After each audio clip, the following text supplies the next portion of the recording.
Hello, Internet. Welcome to College Concepts. My name is Tyler Cuddeback. I am the founder of Let's Go to College Educational Consultants and the host of the How Do I Get That Job podcast. Today, we're going to be talking about some of your legal rights throughout the college admissions process.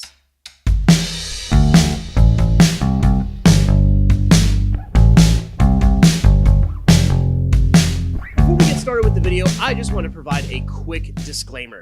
I am not a lawyer.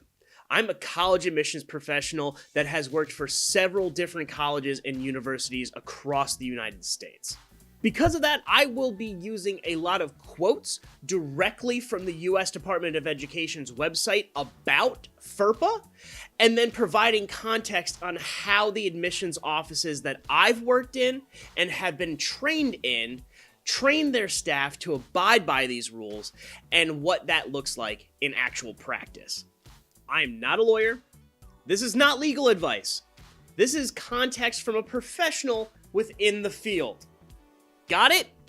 Good, let's get going. First things first, thank you to Bethany College for supplying us with a pennant. I am trying to make a new background entirely made up of all of these college pennants and more. If you work for a college or university and would like to send me one, please leave a comment down below and I will get back to you with details on how to send one. Now, on with the show. FERPA stands for the Family Educational Rights and Privacy Act. FERPA gives parents certain rights with respect to their children's education records. These rights transfer to the student when he or she reaches the age of 18 or attends a school beyond the high school level. Students to whom the rights have transferred are titled eligible students. Some context. Your parents have the legal right to be a part of your college admissions process if you are 17 years or younger. That means they can both call high schools and colleges on your behalf to learn more about your applications, your grades, and your overall records.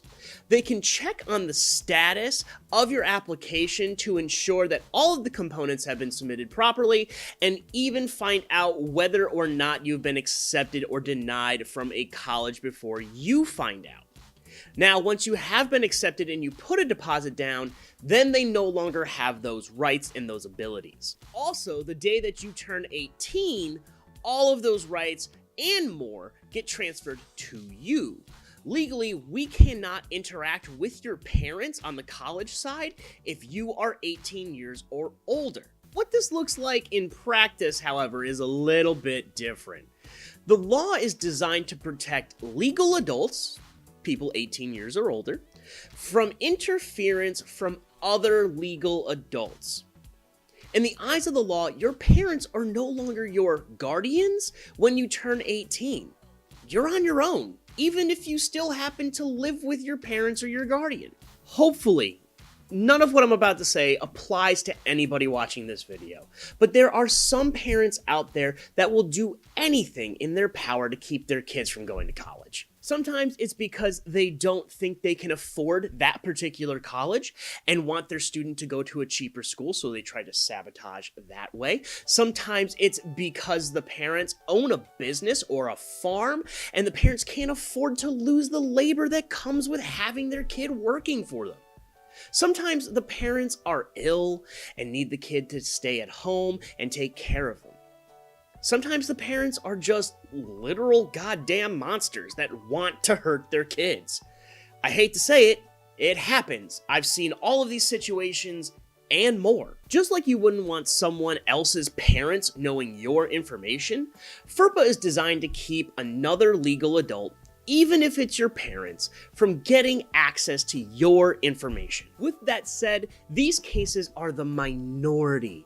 Most parents are simply acting on behalf of their student because they're either too busy, too inexperienced, or too disinterested to handle this process on their own. Because of that, most admissions counselors will give parents just enough information for the parents to read between the lines and come to their own conclusions without ever outright stating what the actual information is. However, they still will not give out admissions decisions over the phone to parents without the student being present.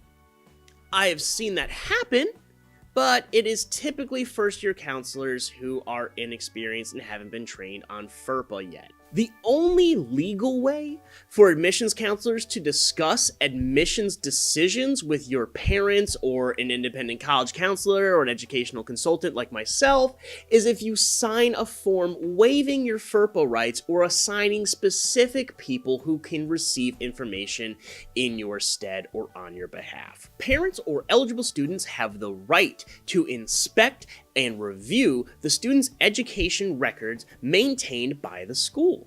Schools are not required to provide copies of records unless, for reasons such as great distances, it is impossible for parents or eligible students to review the records in person. Schools may charge a fee for copies of records. Some context. If your high school charges you money to get a copy of your transcripts when you apply to colleges or for jobs, this is why.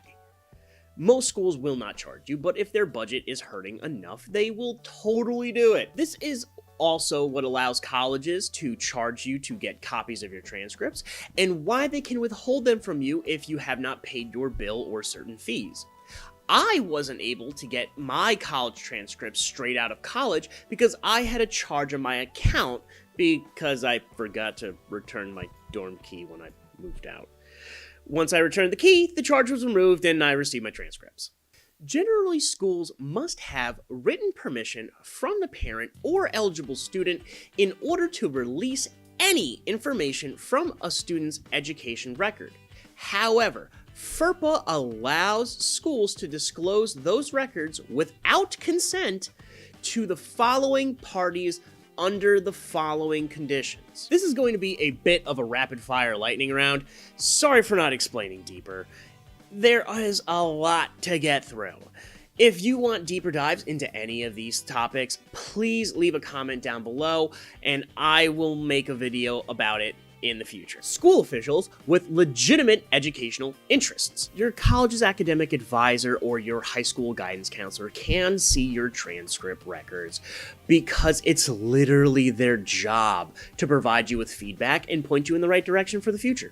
Other schools to which a student is transferring. This includes high schools or colleges. Basically, anytime you leave one school and go to another, your records have to follow you. They can do it on your behalf without asking your permission. Specified officials for audit or evaluation purposes. Sometimes the head of your department or school will conduct a graduation audit to ensure you took all the classes that you need in order to graduate on time.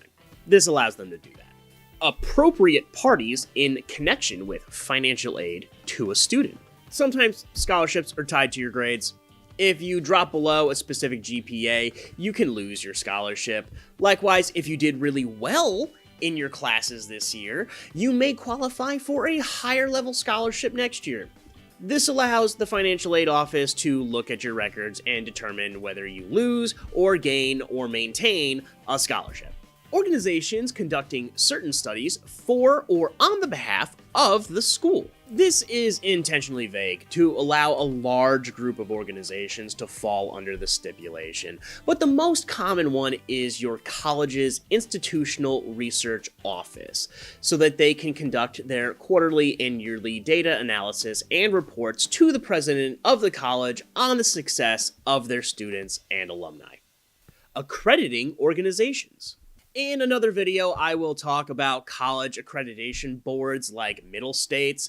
For now, just know that if you are trying to get a nursing degree, but you have never completed your nursing clinical rotations, or if you are trying to become a finance major and you've never taken a single finance course, an accreditation board will probably look at your transcripts and keep you from graduating, or will have you graduate with a different degree because you don't qualify. And your school is probably a scam. Looking at you, for-profit schools. To comply with a judicial order or lawfully issued subpoena. If your school is a scam, like Trump University or Corinthian Colleges Incorporated, yeah, I'm really calling you out, for-profit schools, then a federal investigator will probably look at your transcripts and records to see what classes you took and how much you paid.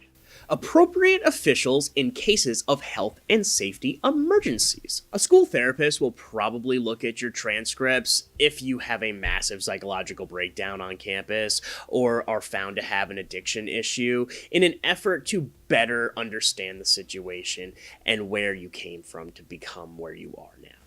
State and local authorities within a juvenile justice system pursuant of specific state law. States probably want to know if you're in school because a lot of states, if not all of them, actually require that you go to school. Truancy is not just a thing that people do to be cool. It is actually a crime, and if your parents are not making you go to school, they can go to jail. This one's kind of long, so sorry for not looking at the camera while I read it. I want to get it right. Schools may disclose, without consent, directory information such as a student's name, address, telephone number, date and place of birth, honors and awards, and dates of attendance. However, schools must tell parents and eligible students about directory information and allow parents and eligible students a reasonable amount of time to request that the school not disclose directory information about them. Schools must notify parents and eligible students annually of their rights under FERPA. The actual means of notification, special letter, inclusion in a PTA bulletin, student handbook, or newspaper article is left to the discretion of each school. This is all about your privacy. This whole video is all about your privacy. This whole law is about your privacy. If you don't want your information to be shared with anybody, including your professors, your academic advisors, your club directors, advisors, whatever they happen to be called at your school, the people that live and work in your dorm, the school counselor, etc. Basically, if you want to make it impossible for somebody to find you, even if it is their job to help you, you have that right, and you can be excluded from any of those directories. The school does have the ability to kind of hide how you can eliminate yourself from those directories, though, because realistically, it is in your best interest to be a part of those directories. If you choose not to, that's your legal right. But you also have to pay attention in order to enforce it. If you like this video, please like, share, and subscribe. It really does help the channel out. I'm trying to get in front of as many eyeballs and ears as possible so I can disseminate as much information about college admissions, college selection, career help, and your rights as possible. So please help us out. Once again, we'd like to thank Bethany College for providing the pennant, as well as Slippery Rock, Chatham University, and all the others that have already sent one in. If you would like to submit one, please leave a like and a comment down below so I know to hit you up to get all the details so you can send one. If you want to learn more about your rights, about the college admissions process, or anything else, please leave a comment down below and I might actually make one of your suggestions into a video. It's kind of hard coming up with content on your own all the time. Like, I know what I know, and I know what I want to tell you, but I don't necessarily know what you want to know. So tell me what you want to know. I might be able to help you out. If you click on one of these two playlists here, that will take you to our How Do I Get That Job podcast highlight videos, as well as the Let's Play to College, Let's Play live streams. The podcast happens every Wednesday. The live streams happen every Friday. Again, it's all about giving you as much accurate and truthful information as we possibly can. Hope you enjoy, and thanks for stopping by.